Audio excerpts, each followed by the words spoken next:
शांति। प्रातः मुरली बाप दादा मधुबन। मीठे बच्चे, बाबा आया है तुम बच्चों से दुख धाम का संन्यास कराने। यही है बेहद का संन्यास। स्वयं परमपिता परमात्मा शिव बाबा प्रजापिता ब्रह्मा के तन में आकर के यह ईश्वरी विश्वविद्यालय की स्थापना की है। बाबा आए हैं हमें अपने रियल वर्ल्ड की दुनिया दिखाने। वह है मैं आत्मा सुख स्वरूप हूँ, पवित्र स्वरूप हूँ, शांत स्वरूप हूँ। बाबा चाहते हैं कि हम बच्चे सदा इसी दुनिया में रहे, मेरे साथ रहे। मैं भी हूँ और बाबा भी है। और एक चीज़ बाबा हम बच्चों को दिखाना चाहते हैं कि यह दुखधाम कैसे बना। यह तुम्हारे ही संकल्पों की रचना है। एक चक्र से दूसरे चक्र में, दूसरे चक्र से तीसरे चक्र में बुनते रहते हो बच्चे, और कहते हो कि मैंने कुछ पाया, मैंने कुछ अनुभव किया, लेकिन वहाँ दुख के सिवा और कुछ भी अनुभव आपने नहीं किया। तो बाबा कहता है कि बच्चे यह संकल्प ही आपकी रचना है, आपके अंदर है। आप अलग हो, ये अलग है। जब इसका आप संन्यास करेंगे तब रियल में इस दुख धाम का संन्यास करेंगे तो अपने वर्ल्ड में रहो, अपने रियल वर्ल्ड में रहो, कहता बाबा। प्रश्न है, उन सन्यासियों के संन्यास में और तुम्हारे संन्यास में मुख्य अंतर क्या है? उत्तर है, वे सन्यासी घर बार छोड़कर जंगल में जाते हैं और तुम घर बार छोड़कर जंगल में नहीं जाते हो। घर में रहते हुए सारी दुनिया को कांटों का जंगल समझते हो। तुम बुद्धि से सारी दुनिया का संन्यास करते हो। बाबा कहता, बच्चे आप भी मेरे पास आकर एक व्यू से निकल दूसरा व्यू बना लिया। एक चक्र से निकलकर दूसरे चक्र में फंस गए। जैसे वह सन्यासी भी दुख से निकलकर घर बार छोड़कर जंगल में आ गए। आपने भी घर बार छोड़ा, लेकिन क्यों छोड़ा? दुख से छूटने के लिए। लेकिन यहाँ एक चक्र से दूसरे चक्र में आ गए। अभी इससे भी बाहर निकलो, कहता बाबा। मन और बुद्धि से, अर्थात सारी दुनिया से ही इसका संन्यास करो, क्योंकि आपको कोई दुख नहीं बांध सकता। आप हो ही सुख स्वरूप आत्मा। इसे छोड़ो। इसकी रचना आपने ही की है।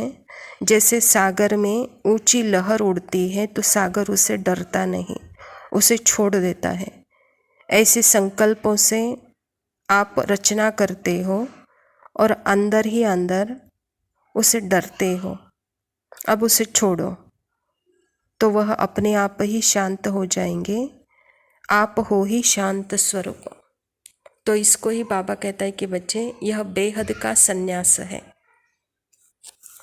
धारणा के लिए मुख्य सार है। बाबा कहता, पहला पॉइंट, स्कॉलरशिप लेने के लिए गृहस्थ व्यवहार में रहते कम से कम 8 घंटा बाप को याद करने का अभ्यास करना है। याद के अभ्यास से ही पाप कटेंगे और गोल्ड एज्ड तख्त मिलेगा। बाबा हम बच्चों को, हम आत्माओं को परमात्मा में ऐसे रेस कोर्स में ले आए हैं। आकर वहाँ नया रेस, नया स्वप्न दिखा रहे हैं।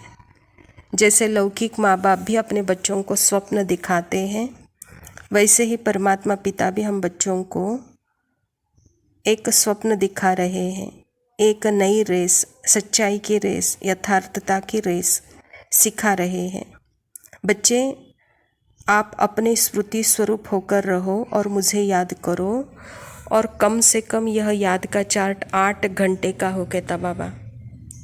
और इसी याद के चार्ट से आप गोल्डन एज्ड तख्त में आएंगे, अर्थात आपको स्कॉलरशिप मिलेगा। तो बाबा याद का परिणाम ही है गोल्डन एज, सुख का अनुभव, कहता बाबा। याद यह परिणाम है। जो हमको गोल्डन एज का अनुभव कराता है। दूसरा पॉइंट है, इस दुख धाम से बेहद का संन्यास कर अपने असली निवास स्थान शांति धाम और सुख धाम को याद करना है। देह अभिमान में आकर किसी को दुख नहीं देना है। बाबा कहते हैं आत्मा का इस दुख धाम से कोई संबंध नहीं है, वह खुद ही इसमें बंधी हुई है।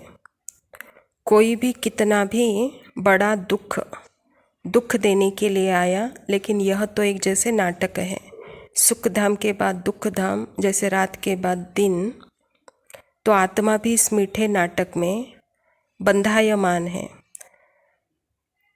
आत्मा को कोई भी दुख बांध नहीं सकता, आत्मा कभी दुखी हो नहीं सकती, आत्मा कोई को भी दुख दे नहीं सकती, ना आत्मा में कोई दुख आ सकता है। तो इसलिए बाबा भी कहता है कि बच्चे अभी इस दुख का अंत आपको ही करना है। तो उसका अंत कैसे होगा? आप अपने सुख स्वरूप स्थिति में स्थित रहो, शांत स्वरूप स्थिति में स्थित रहो। तो जैसे कि वहाँ शांति धाम भी है और सुख धाम भी है, यही आपका असली निवास स्थान है, कहता बाबा। वरदान है, कर्मों के हिसाब किताब को समझकर अपनी अचल स्थिति बनाने वाले सहज योगी भव। बाबा कहता चलते चलते अगर कोई कर्मों का हिसाब किताब सामने आता है तो उसमें मन को हिलाओ नहीं, स्थिति को नीचे ऊपर नहीं करो। चलो आया तो परख लो, उसे दूर से ही खत्म कर दो। अभी योद्धा नहीं बनो, सर्वशक्तिवान बाप साथ है तो माया हिला नहीं सकती। सिर्फ निश्चय के फाउंडेशन को प्रैक्टिकल में लाओ और समय पर यूज करो तो सहज योगी बन जाएंगे। अब निरंतर योगी, युद्ध करने वाले योद्धे नहीं बनो। बाबा कहता जो निश्चय है वह अब निश्चय के स्वरूप में आ जाओ, निश्चय के स्वरूप में टिक जाओ। एक तो निश्चय है परमात्मा में, एक तो निश्चय है स्वयं में। तो यह निश्चय का फाउंडेशन जब आप प्रैक्टिकल में पक्का करेंगे तो आप हिलेंगे नहीं, योद्धे नहीं बनेंगे, योगी बनेंगे, कहता बाबा। और कर्म भी क्या है? आत्मा स्मृति से अलग होकर मन में माया के संकल्पों में फंस सजा का अनुभव करती है। अर्थात आत्मा अपने सिर से नीचे आती है। अभी बाबा कहता है कि बच्चे अपने कर्मों के हिसाब किताब को सामने आता हुआ देखो और उन संकल्पों को हिलो नहीं। आप थोड़ा ऊपर उठकर मालिक बन करके उसे देखो, कहता बाबा, उसको परखो, कहता बाबा। जब आप वहाँ परखेंगे तो ऑटोमेटिकली वह जैसे कि खत्म हो जाएंगे, क्योंकि आप समर्थ आत्मा हो। सर्व शक्तियाँ, अपने शक्तियों के ऊपर निश्चय करो। मैं आत्मा सिर्फ और सिर्फ परमात्मा पर निश्चय करती हूँ। परमात्मा के स्मृति स्वरूप स्थिति में मुझे अचल बनाता है, क्योंकि परमात्मा को पता है आत्मा समर्थ है, विजयी है, उसे कोई हिला नहीं सकता। यही बाबा हम बच्चों को बताना चाहते हैं। स्लोगन है, डबल लाइट रहना है तो अपनी सर्व जिम्मेवारियां का बोझा बाप हवाले कर दो। आत्मा के पास अभी जो कुछ भी है, क्या है? मेरा सबसे पहला तो यह मन, बुद्धि और संस्कार, यह सूक्ष्म इंद्रिया है, और यह शरीर मेरा स्थूल इंद्रिय है। तो यह सब कुछ परमात्मा के पास लेकर उसे सौंपना है, फिर तभी हम डबल लाइट रह सकेंगे। फिर जो होगा अच्छा ही होगा, क्योंकि मेरा जो कुछ भी है वह सब कुछ मैंने बाप को सौंपा है, और बाप की जिम्मेवारियाँ मैं अपने कंधों पर उठाता हूँ। अर्थात मैं आत्मा उसी निश्चय पर टिकूंगा, तो वही जैसे कि जिम्मेवारियाँ, बाप की जिम्मेवारियों को उठाना। अच्छा मीठे मीठे सिखिलदे बच्चों प्रति माता पिता बाप दादा का याद प्यार और गुड मॉर्निंग। रूहानी बाप की रूहानी बच्चों को नमस्ते। हम रूहानी बच्चों की रूहानी बाप दादा को याद प्यार और नमस्ते। लव यू बाबा, शुक्रिया। ओम शांति।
लुटे दिल में दिया जलता नहीं, हम क्या करें। तुम्ही कह दो अब ऐ जाने अदा, हम क्या करें।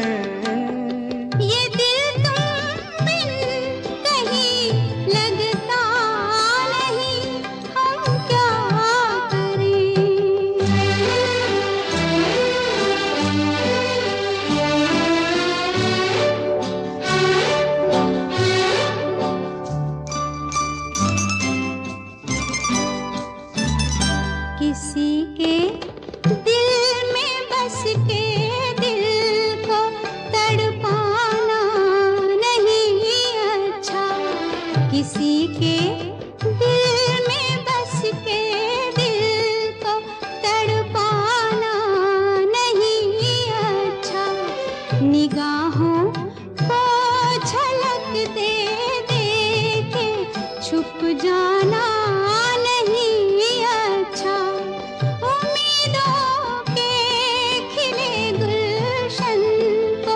झुलसाना नहीं अच्छा। हमें तुम बिन कोई जचता नहीं, हम क्या करें। तुम ही कह दो अब है जाने वफा, हम क्या करें। लुटे दिल में दिया जलता नहीं, हम क्या करें।